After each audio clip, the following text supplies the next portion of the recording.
Students, welcome to the accountancy class. बेटे, कल हम कर रहे थे इनकम एंड एक्सपेंडिचर अकाउंट।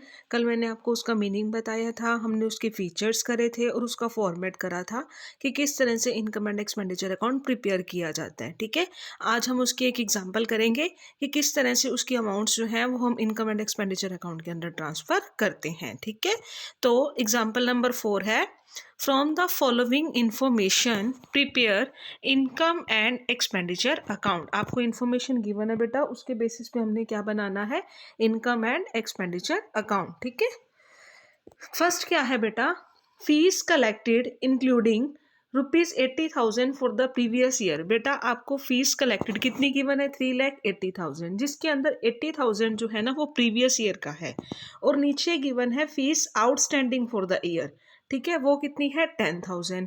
अब आपको दो इन्फॉर्मेशन गिवन है, एक तो fees collected during the year कितनी है, 3,80,000, जिसके अंदर 80,000 जो है ना वो बेटा प्रीवियस ईयर का है।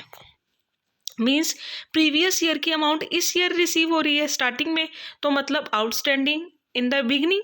ठीक है, तो outstanding in the beginning means वो अमाउंट जो है वो लास्ट ईयर से रिलेट कर रही है, इस ईयर की नहीं है।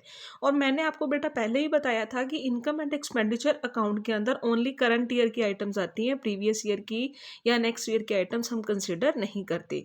तो ये 80,000 जो है वो आपका प्रीवियस ईयर का है, तो वो हम क्या करेंगे, माइनस। ठीक है, क्योंकि 3,80,000 के अंदर 80,000 प्रीवियस ईयर का हमें रिसीव हो रहा है, वो इनकम हमारी इस ईयर की नहीं है, इसलिए हम इसमें से क्या कर देंगे, माइनस।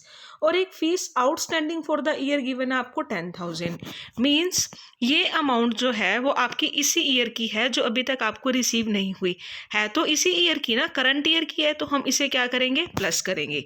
तो देखो बेटा नीचे लिखा क्या है, बाय फीस कितनी, 3,80,000, उसके अंदर जो इसी ईयर का 10,000 था हम क्या कर देंगे, प्लस, और जो आउटस्टैंडिंग इन द बिगनिंग थी 80,000 वो हम क्या कर देंगे, माइनस, क्योंकि वो करंट ईयर से रिलेटेड नहीं है ना, वो प्रीवियस ईयर की है, तो हम क्या कर देंगे, माइनस। तो आपके पास आ जाएगी by fees collected during the year कितना, जो मतलब इस ईयर की फीस जो है जो इनकम एंड एक्सपेंडिचर अकाउंट के अंदर आनी थी, तो कितनी आ जाएगी, 3,10,000। ठीक है, नेक्स्ट नंबर पे देखो, नेक्स्ट नंबर पे बेटा आपको गिवन है salaries paid including ₹3,000 for the previous year, कितनी है, 28,000। बेटा सैलरी पे करी है, तो सैलरी क्या है, आपका एक्सपेंस है। आपने कितनी सैलरी पे करती, टोटल 28,000, जिसके अंदर 3,000 जो है वो प्रीवियस ईयर का आपने इस ईयर पे करा है। बेटा ये एक्सपेंस किस ईयर का है, लास्ट ईयर का है ना, इस ईयर का नहीं है, means outstanding in the beginning था, तो वो एक्सपेंस प्रीवियस ईयर का है, इस ईयर का नहीं है, तो हम 28,000 जो हमने पे किया उसमें से 3,000 क्या कर देंगे, माइनस। और नीचे गिवन है salary outstanding at the end of the year. At the end बेटा कौन सी होती है सैलरी आउटस्टैंडिंग, इस ईयर का कोई एक सैलरी थी जो आपने इस ईयर के अंदर पे नहीं करी, तो एंड में क्या होगी, आउटस्टैंडिंग। पर ये एक्सपेंस किस ईयर का है, इसी ईयर का ही है ना, तो हम इसे क्या करेंगे, प्लस। तो देखो फिर हमने क्या करना है, डेबिट साइड के अंदर आपकी सैलरी कितनी है, 28,000, उसके अंदर आउटस्टैंडिंग एट द एंड जो इसी ईयर की थी 1,000 प्लस करेंगे, और आउटस्टैंडिंग इन द बिगनिंग जो कि हमारी पिछले साल की है वो हम क्या करेंगे, माइनस। तो कितना आ जाएगा, 26,000। ठीक है, नेक्स्ट देखो, फिर है आपको क्वेश्चन में गिवन है, फिर आपको क्वेश्चन के अंदर गिवन है बेटा एंटरटेनमेंट एक्सपेंसेस। तो एंटरटेनमेंट एक्सपेंसेस जो है वो आपके क्या होते हैं, वो आपका क्या है, एंटरटेनमेंट एक्सपेंसेस एक्सपेंस है, तो ये कहाँ आएंगे, डेबिट साइड के अंदर। Tournament expenses, meeting expenses, travelling expenses, ये सारे क्या हैं, आपके एक्सपेंस है, तो ये इनकम एंड एक्सपेंडिचर अकाउंट के डेबिट साइड के अंदर आएंगे। Next 9th number point given है बेटा, purchase of books and periodicals including ₹19,000 for purchase of books. बेटा purchase of books and periodicals आपने परचेज किए हैं, जिसके अंदर 29,000 की अमाउंट है, जिसके अंदर 19,000 आपके बुक्स परचेज हैं। बेटा बुक्स आप परचेज करते हो तो वो आपका कैपिटल एक्सपेंडिचर होता है, तो 29,000 में से 19,000 तो चला गया, रिमेनिंग कितना बचा, 10,000, वो आपकी पीरियोडिकल्स की पेमेंट आ जाएगी। तो ये भी क्या है, आपका एक्सपेंस है, डेबिट साइड के अंदर आएगा। नेक्स्ट नंबर पे रेंट पे कर रहे हो, पोस्टेज एंड टेलीफोन एक्सपेंसेस पे किए हैं, प्रिंटिंग एंड स्टेशनरी पे किए हैं, ये सारे आपके क्या है, एक्सपेंस हैं। नेक्स्ट नंबर पे है डोनेशन रिसीव्ड, ये क्या है, डोनेशन रिसीव हो रही है।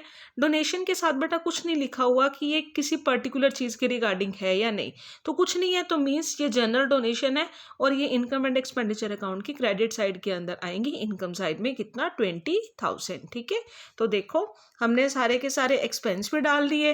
ठीक है, सारे के सारे एक्सपेंस है, entertainment, tournament, meeting, rent, travelling, purchase of books and periodicals, postage, printing and stationery, सारे डाल दिए और यहाँ पे बाय डोनेशन भी डाल दी। ठीक है, तो अब हम क्या करेंगे, क्रेडिट साइड के टोटल में से डेबिट साइड के सारी अमाउंट्स क्या कर देंगे, माइनस। तो आपके पास क्या आ जाएगा, 2 प्लस कितना, 2,26,000।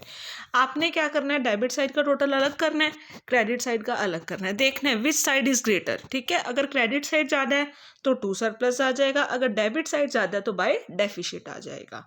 इस तरह से हम income and expenditure account prepare करते हैं। ठीक है, नेक्स्ट नंबर पे difference between income and expenditure account and profit and loss account, दोनों के अंदर क्या डिफरेंस है, इनकम एंड एक्सपेंडिचर अकाउंट में और प्रॉफिट एंड लॉस अकाउंट में। तो फर्स्ट नंबर पे ऑब्जेक्ट, बेटा इसको क्या बनाने का, इनकम एंड एक्सपेंडिचर अकाउंट हम क्यों बनाते हैं, क्यों इसको बनाने का ऑब्जेक्टिव क्या है, हमें ये पता करना होता है कि हमें सरप्लस कितना हुआ और हमें डेफिसिट कितना हुआ। प्रॉफिट एंड लॉस अकाउंट क्यों बनाते हैं, ताकि हमें पता चल सके नेट प्रॉफिट और नेट लॉस कितना हुआ है।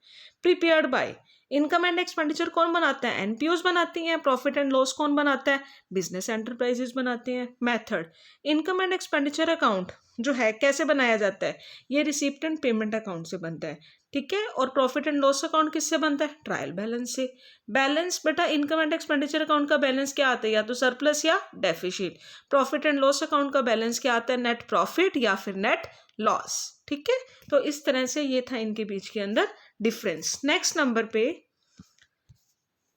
Difference between receipt and payment account and income and expenditure account, इनके अंदर क्या डिफरेंस है। फर्स्ट है purpose, receipt and payment account क्या करता है, डिफरेंस शो करता है। ठीक है, between two sides, cash book and bank balances दोनों का एंड में। ठीक है, इनकम एंड एक्सपेंडिचर अकाउंट हमें नेट रिजल्ट शो करता है कि हमें कितना सरप्लस हुआ और कितना deficit.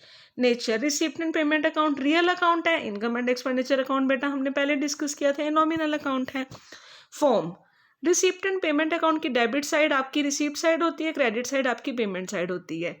Income and expenditure account की बेटा डेबिट साइड तो एक्सपेंसेस आते हैं और credit side incomes and gains आती हैं, लॉसेस भी डेबिट साइड होते हैं। ठीक है, balance, receipt and payment account का जो एंड में क्या बैलेंस आता है, या तो कैश इन हैंड या कैश एट बैंक का क्लोजिंग बैलेंस आता है। इनकम एंड एक्सपेंडिचर अकाउंट का बेटा ओपनिंग बैलेंस तो कोई होता नहीं है। ठीक है, और क्लोजिंग क्या निकलता है, या तो सरप्लस या डेफिसिट। ठीक है, नेचर ऑफ आइटम्स शोन, कहते हैं रिसीप्ट एंड पेमेंट अकाउंट के अंदर बेटा आपको पता है कि हम कैपिटल और रेवेन्यू सारे के सारे आइटम्स इसी के अंदर ही शो करते थे, but income and expenditure account के अंदर ओनली रेवेन्यू नेचर की आइटम्स आती हैं, इसके अंदर कैपिटल नेचर की आइटम्स जो हैं वो नहीं आती। ठीक है, नेक्स्ट है period of which items relate, कहते हैं रिसीप्ट एंड पेमेंट अकाउंट के अंदर चाहे पास्ट है, प्रीवियस है, मतलब पास्ट है, करंट है, फ्यूचर है, सारी की सारी आइटम्स इसके अंदर शो करी जाती हैं, but income and expenditure account only relates to current year. ठीक है,